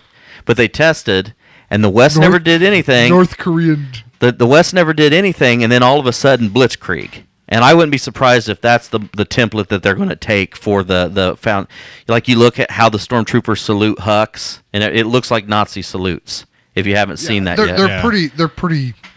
I don't think they're really. It's pretty heavy-handed on the symbolism of who they represent. Or who they Yeah, I mean, it's very, very Nazi. So I wouldn't be surprised if how the First Order has built is a very close reflection of how Nazism rose and came to power.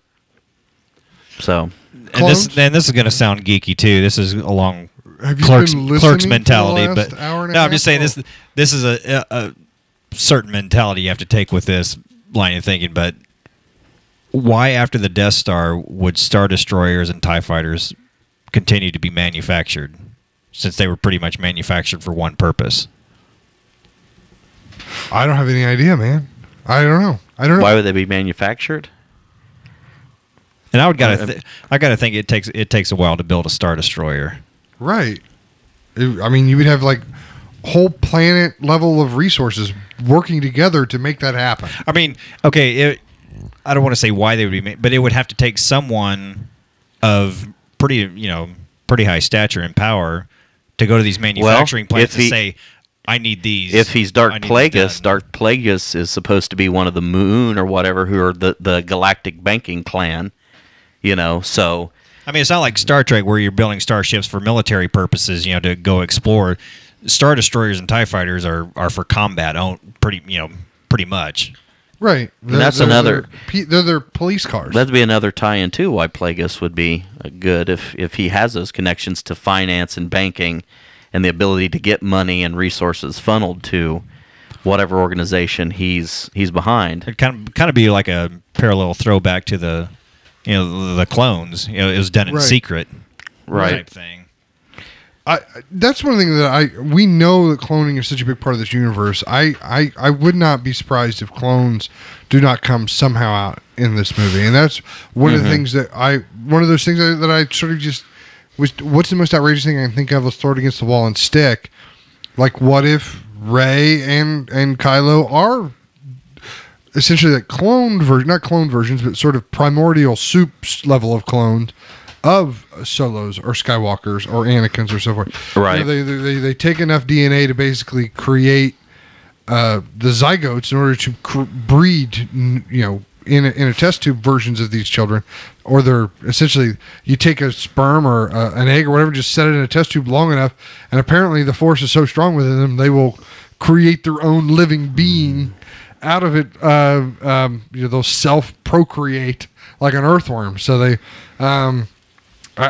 I'm just trying to say, like, what if these are children of Skywalker or Solos, unbeknownst to either Skywalker or Solo? I don't know.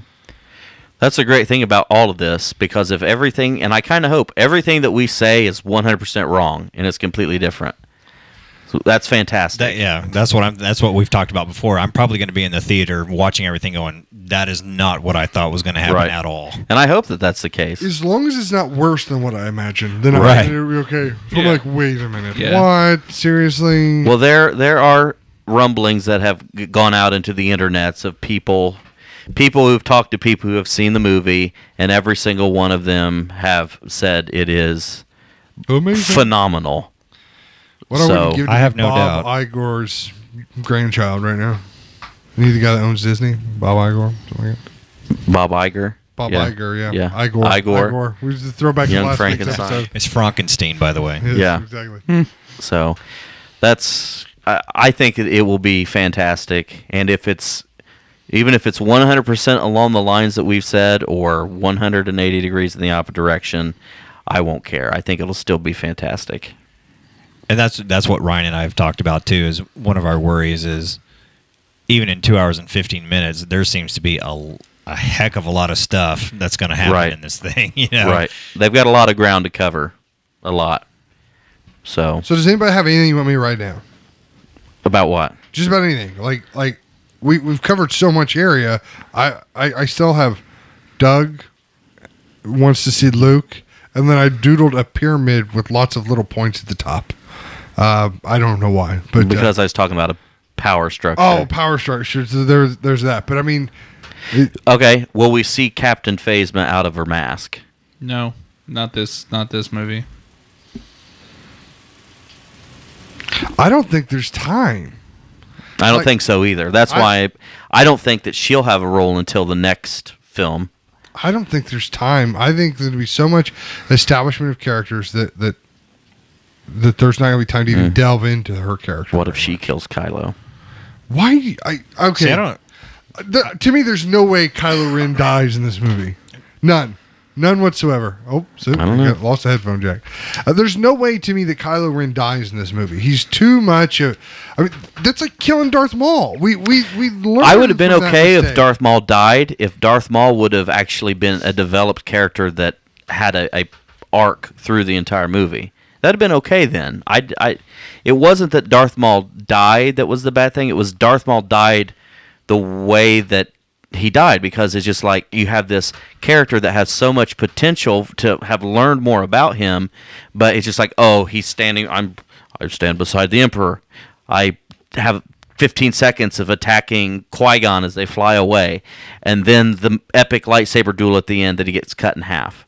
So there's these gigantic leaps of where we probably could have learned more about him and his, seen him hunting more, hunting them more and being the ruthless character that he was. If they would have built that up more throughout the film, I think that him dying the way that he died, I didn't have a problem with that. We need to talk about the Senate, and we need to talk about the struggle that was going on. We need 35 minutes on just the Trade Foundation. Exactly.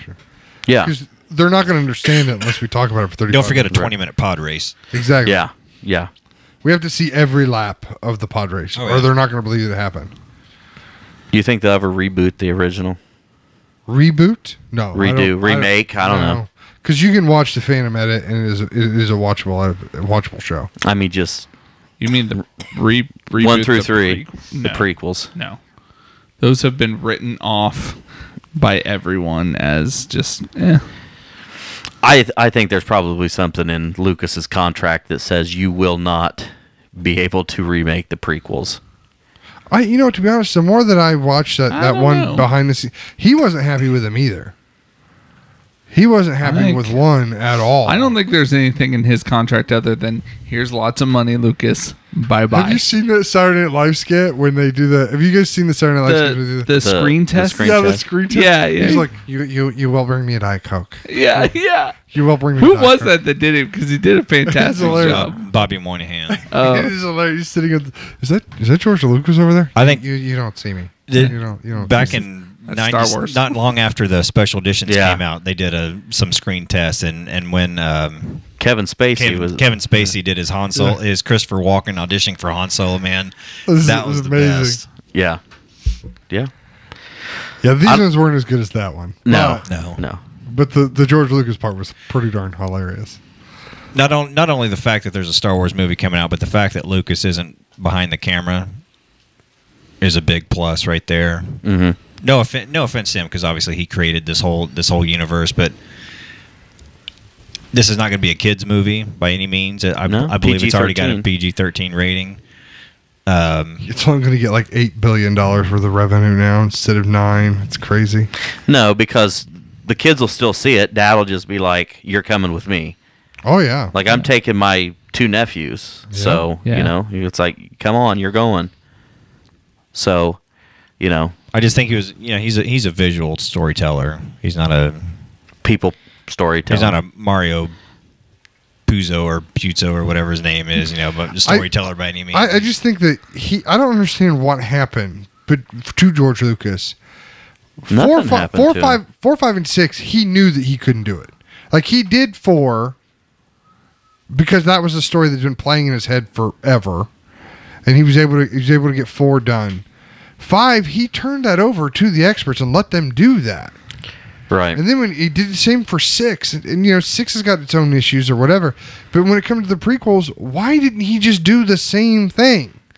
To say, hey, this is the story I want to tell. Let me get somebody else that does this full-time for a living and go. It's probably because people had been clamoring for it for so long. It's like, all right, you bastards, I'll give you something. I'll give you Jar Jar. Well, I mean... That'll make you shut up. At no point was there enough voices in the room to say that this is a bad idea. But when you watch him do the screening videos, when you watch that documentary where he's actually screening one, he looks visibly upset at the product that came out. But yet he still continues to say that Jar Jar is his favorite character.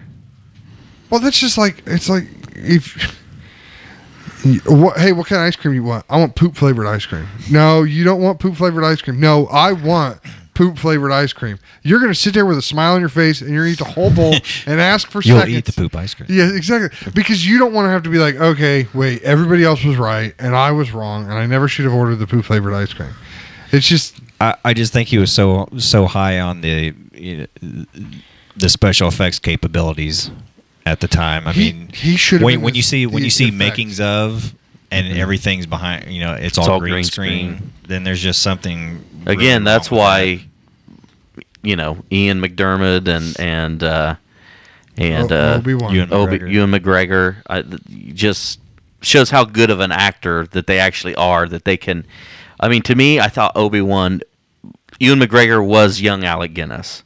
Right. It just felt like that. You see sort of the Obi-Wan that went on to be in the Clone War, the animated Clone Wars. Yeah. And then it's just done it's a seamless transition from what he was all the way up to where he was now, or where he is in Episode 4. And I would love to see an Obi-Wan Kenobi standalone movie. Yeah. I know the first two are this, Han Solo and the Rogue One, but do we know what the third one's going to be?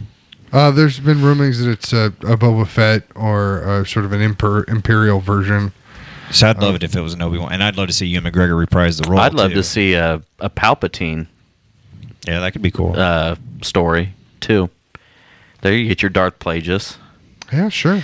What I'm hoping that happens is this trilogy is phenomenal. They have their couple little film, Obi-Wan and whatnot, but then, in 10, 15 years down the road, they go and they do an Old Republic. They go back in time and visit, 1,000 years in the past and start building. I don't think there's any reason why they won't. Kathleen Kennedy has said that all the numbered Star Wars 1 through 12, essentially, right, are always going to follow the storyline, the Skywalker. No, then that makes perfect sense. But the world is out there to fill it. There's billions or thousands, if not millions, of planets out there that they could create and sort of inhabit. And it's just crazy though to think about that. Though, is what will happen to Star Wars then in 20 years when there'll be more progress in the Star Wars community in 20 years than what there has been in the last 40. Do you get worried though that it loses some of its specialness though when if you're just going to make Forrest Gump and be like, this happened on a planet in Star Wars universe. I mean, yeah, that's going to be, well, that's kind of what I was saying at the beginning of the show. The Notebook of Yavin, the special from Nicholas Sparks. feeling that you get with Star Wars is that it's something that you're into. You've really enjoyed your whole life. And now there's makeup that says Star Wars on it. I mean, well, I'm not even talking so much about the. I know, but that's kind of where I was leading at it. It's like, when are we going to have 16 shows on cable, or Netflix is going to pick up a show, and then we're gonna. I'm afraid that we will get it as long as we keep the movies one a year. Do the thing that they're planning on doing, something like that. Don't drown us. That's why I think people will be happy and excited for movies over the next 5 to 7 years. But I'm wondering, should there be a pause? Okay, we make movies over the next 5 to 7 years, and then we take a 5-year hiatus. Recoup. There's not a Marvel pause. There's not an MCU pause. They're doing 3 movies a year. That's different. Because Marvel, it's just a comic, but it's just the comic books up there on the screen. I know we're saying it's different because it means something to us, but to somebody's bottom line and somebody's checkbook, it doesn't mean anything different to them. Well, if you look at it from a purely monetary standpoint. But what we are missing, though, in Star Wars right now is the George Lucas. Now, I'm not saying it needs to be George Lucas, but we're missing the Joss Whedon. We're missing the one person that has the single vision in which all this is going to go against. Now, is it J.J. Abrams forever? Or is he going to give us 2 movies like he did Star Trek and then just sort of be like, I'm going to executive produce from here on out? Well, he's only directing the 7. Yeah. So I don't there needs to be somebody who has the vision for what this is, and without Lucas having the ownership, who's that going? Is it Kathleen Kennedy? I think it's Abrams, because I did read an article not too long ago that Abrams, I forget the next director's name for Episode 8, but he has Ryan Johnson Parrott. But they've met and talked, and they're talking about the flow of so it's not like. It's not like you get 2 drastic movies in the same trilogy. As long as it doesn't go from Lord of the Rings to The Hobbit, that's all I care about. To me, that should be a legitimate concern, and that's all. But if Peter Jackson at the helm. If you read the article though that I posted the other day, you understand now. It makes sense. Basically Guillermo del Toro, whatever happened for that year and a half, it must not have been that good, because they did not. The studio would not give Jackson the time to recover and recoup and rewrite a story and do what needed to be done to salvage The Hobbit. They said, no, you have a time frame. You're going to make the 3 movies and go. And they never had any. That's why you have all CGI. They said they never had the ability to go in and to create practical effects because it would have taken too long and thrown them so far out of schedule. So now some of the blame that's been thrown on Jackson, thinking that he had the George Lucas mentality, you got to take that back, because really that was not his fault. I guess you can only fault him for saying, why didn't he cut off Del Toro sooner if Del Toro was... Or why didn't he, spend some of his own money? I don't know. He knows he's going to get it back. I don't know. Yeah. But the concern for Star Wars is the same. Yeah. If you don't have that same movie making style, the same vision, is it going to go too far off the reservation? The more more directors you throw at it, the more writers you throw at it. Because you look at Marvel, and I only bring this up because Marvel's obviously, there's parallels there between the MCU and what Star Wars is hoping to become. And the only reason why we're getting this Star Wars being the way it is because of the success of MCU. I truly believe that when Disney approached Lucas to buy all that, yeah, sure, it's an easy bill to write, But they have to know that this is going to be successful. And what they're looking at is what Kevin Feige and the team at MCU have done for the Avengers and for these comic books. Now, they're just hoping to cash a bigger check. But I don't know who it is that's piloting that starship right now that knows that this is the next 12 years worth of Star Wars movies. This is the next storyline for the next 3, and we all have agreed upon it. We all know what it is. Well, it seems to me that Kathleen Kennedy and JJ have a pretty good working relationship. So I would assume that if they feel that something is starting to go off the rails, they're going to make which they already did technically. They kicked the one writer, Garth Ennis? Michael Arndt, or I think is his name. They got rid of him and brought Kasdan back in to write. So clearly they're not afraid to make the changes if they don't feel that it's going to be in line with whatever vision they're coming up with. But I'm not. What I'm saying is I'm not satisfied that JJ is going to stick around. I think he'll stick around in at least a producing role for some time. Yeah, he's definitely executive producing 8. Yeah, and I don't doubt. I mean, I know that he'll at least see this trilogy through. I mean, I don't see how he can do anything other. I'm sure that had to be in his that's probably one of his deals he made in his contract was I'll direct 8, but I want to kind of have a little bit of overseeing control over 8 and 9 to make sure it's following what I'm doing here. Yeah. So I think that makes sense. Now beyond 9, I don't know. Do you bring in another fan director to come in and take it from there, or do you I don't know. We're honestly speculating on something we have no idea about. Right. We don't even know we don't even know if there is a 10, 11, and 12 because we don't know who this Skywalker line is going to continue to go with. Right. I don't know. And should it? Yeah, maybe the story's done at that Maybe point. they all die at the end. I don't know. When I read Vector that would give Prime, it some finality. When I read Vector Prime and Chewie is left on the planet as it's exploding, as the Hughes of Ong destroyed the sun within its, that left an visualization of the words coming off the text that I will never get out of my head, and I just want to see that happen. I don't know when it's going to happen. But. Well, that's part of the problem too. Is we've kind of become a society where we have to have the answers given to us. There's no, well, let me use my own imagination and create my own storyline after this. That was what was so disappointing with characters like Boba Fett. And the Joker, you had no idea who they were, where they come from. And then in episode 2 where you go back and you see Boba Fett as this little boy who's kind of sizing everyone up and down. It's like, don't. No, even with Anakin. I'm just like, that's not Darth Vader. That's not how he becomes Anakin Skywalker. Have you watched The Phantom Edit yet? You can say no. I won't hate on you. No, I've watched edits. I have not watched The Phantom Edit. You need to watch The Phantom Edit because I'm telling you what, it changes the way that you see the whole prequels. And in my mind, that has become canon. Like I will only visualize the first 3 movies as I saw it presented in The Phantom Edit. Well, I'll watch it. Because it eliminates things like Boba Fett. It eliminates all of the Phantom Menace except for the last fight scene. And it just puts a new scroll on the top that sort of says, hey, we found a kid that's been made of the Force. He's supposed to fulfill a prophecy. Qui-Gon wants to teach him, but a Force wants to capture him for himself. And then you go to it doesn't treat us like we're idiots. Right. It allows us to connect the dots ourselves. One thing that might blow my mind when going back to your list there. I just put the thing away. I'm going to get it out. You don't have to write it down, but it might be. Just let me pose this more as a question than a mind-blowing thing. Will we see any Spirit Jedi like Spirit Yoda or Spirit Qui-Gon? In 7? Yeah. Yeah.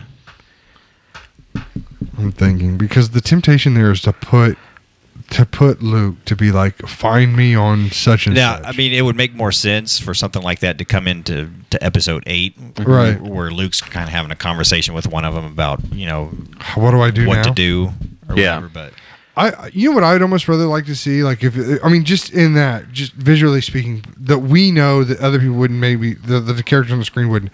But could you imagine like Rey sitting outside the room and Luke is inside, like he's in the kitchen right now, and you hear him having a conversation, right? And you turn the corner, you look, and then it's just him all by himself. But as an audience member, we would know who he's talking to, but. Being there as somebody with the character would be like, what the heck just happened? You know what I mean? Mm-hmm. Like, almost that. But in 7, I don't know. That's tough. What about all the rumors of Hayden Christensen? But that's what's going on there? Is it a Force ghost? Are they going to clone Vader and bring Vader back? I hope I'd love to see that, but at the same time, I'd hope not to see it just because I think Vader's time has come and gone. And it's time to move on. I agree, and I think him as a red herring or as a plot device is way more exciting than it is to have him as an actual character. Right. I was thinking about this the other day because I was watching the preview with the cloaked figure with the hand that comes up on R2. And I was thinking it would almost be kind of cool if that was Anakin cloned. Mm-hmm. And then I was thinking what would be even more cool is seeing old Luke fighting his young father. That would be cool. Yeah. But if you do clone, I don't know. If you clone Anakin, is he going to be on the dark side? What would his mental state be if you clone somebody like that? Or even if you do clone him, he would have to. Would he start from birth, or would he start as his old self that Luke rescued him from in Return of the Jedi? I don't know, because this brings up so much stuff about cloning and about spirit and about the Force and whatever, because Anakin is still there. He's now a part of the living Force. If you make a clone of Anakin, his spirit... Can clones even utilize the Force? The Anakin that grew up on Tatooine as a slave and went through and then was turned to Darth Vader and was redeemed and became a spirit ghost. That whole spirit is still there. We see him on Episode 6 standing. But Luke doesn't know who he is. Well, he doesn't know what he looks like. But you know what I'm saying? Like, we know who he looks like. That's why I hated that they did. Luke knows what his dad looks like when he pulls off the mask. Exactly. Who? Like in the original Return of the Jedi. Right. And then all of a sudden it's like... So if you're going to do that, you might as well have Qui-Gon there too, because he's not going to know who that is either. It's like, I know Yoda, I know Obi-Wan, and who's this young kid? And you're right. It was dumb. I just feel like if we're looking at that Force Ghost still as something that has memories and something to offer and is Anakin still, any clone of a meatbag with Anakin's face isn't going to be the same person. And that's kind of what I was thinking before. Like, if they did clone Skywalker's solo DNA, I don't think they can make it look exactly like one person or another, because that person's already lived their life. It's got to be like a mix, or it's got to be, I've taken 4 slave girls and mixed them together with a little bit of clone. Anakin. It's a hybrid. Yeah, it's a hybrid, and that's they're trying to manipulate the Skywalker DNA. I just think whatever they would create after that would be something completely on its own. Like there's legends, there's lore for that. There's a Jedi in Timothy Zahn's amazing trilogy. There was a Jedi master who had been cloned himself, and he actually ended up cloning Luke, and Luke fights Luke, who's like an evil version of himself. So there Did he have a mustache or goatee? Just a little triangle goatee. That's just a little triangle goatee. But I mean, what I'm saying is that there's sort of Star Wars legends. That's what they call the old series now. There's like Star Wars legends that sort of have that within the storytelling. Seaboth was the Jedi Knight who did it. Joris. Seaboth Joris. But Joris, because everything is 2 U's when you're a clone, apparently. Because you're not Luke, you're Luke. So it was Boba. Boba Fett. But I don't know. I would have fears of that sort of like cloning. I hope in the storytelling. It's a little bit like time traveling. Yeah, to be honest with you, I hope there is no cloning. I hope not of any kind in this. I really don't. So if there is a Hayden Christensen, it must be a flashback then. It's either a flashback or it's a Force Ghost. Well, I've heard that possibility for Episode 8. Yeah. Yeah. And I mean, pretty reliable sources say that he's signed on for Episode 8. I don't know. I seriously, like him talking to his dad. What would I do, Dad? How would I do this now? But I want to see old Vader. I want to see Return of the Jedi Force Ghost Vader, which I know would be much more difficult to do because that guy's dead. But because he's talking to Anakin, he's talking to a 35-year-old guy. Hey, what would you do with this incredibly important situation? Yeah. And it's, hey, I don't know, dude. Like, grow your hair out really long. And cry. And cry. And cry. Because you aren't sure if Padme loves you. Dude. All right. Well, I hope at some point there's kind of a family reunion where it's, Kylo and Rey and they're sitting with Luke and it's Father's Day or his birthday or something like that, and they give him a package. He opens it up. It's a brand new set of power converters. Yeah, exactly. That he never got from Toshi It's Station. just from Toshi Station. I don't know. I almost have a feeling that I don't know. I just get this sense that there's not going to be any happiness maybe in this trilogy at all. I don't think there's definitely not going to be any in 7. I don't think there's going to be anything in 8. I think you're going to start dark and it's going to get even darker. And maybe you come back to some sort of equilibrium in 9. But I don't think you're going to have the joyous celebration that you had at the end of Jedi. Because as somebody who loves Jedi, I'm very disappointed in that. Well, because I think the psyche of humanity as a whole right now is so much different than what it was 30 years ago. I don't know if they can even write it with that same vein in mind. So you don't think there'll be a Gungan parade at the end of it? No, I hope so. I hope that he's holding a glowing gumball at the end of. I like that song. One thing that was interesting, I don't know if you guys saw it, but comicbookmovie.com, they had a little article about Amazon.com France released the set list from the set list from the soundtrack. CD. And did that get pulled already? It doesn't. No, not that I know of. It doesn't really give away any spoilers. But one of the final tracks is Jedi Steps. So I don't know exactly what that means. But if you're kind of following the first episode in each of the trilogies, because they had the celebration in episode 1, and they had the honor, the medal ceremony in 4. Right.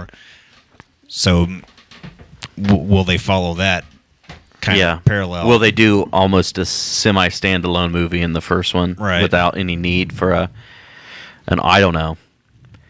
So I think the only thing that we know is we all can't wait to see the movie. Exactly. I think that's what it comes down to, and it is in less than 3 weeks. So think about that. A year ago, we were talking about the Friday after Thanksgiving, we were talking about the first trailer that got released and how grown men were weeping, at seeing the Millennium Falcon. We're home. So, yeah, that wasn't the one released on Thanksgiving last year, though.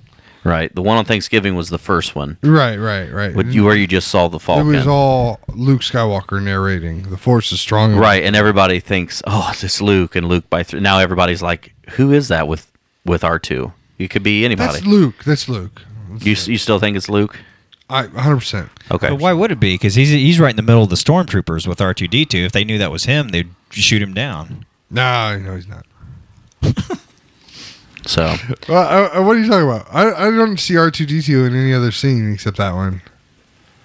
You're talking about if that's Luke with the metal hand. Right, right. But there's stormtroopers around him. I never see stormtroopers there. I'm pretty sure.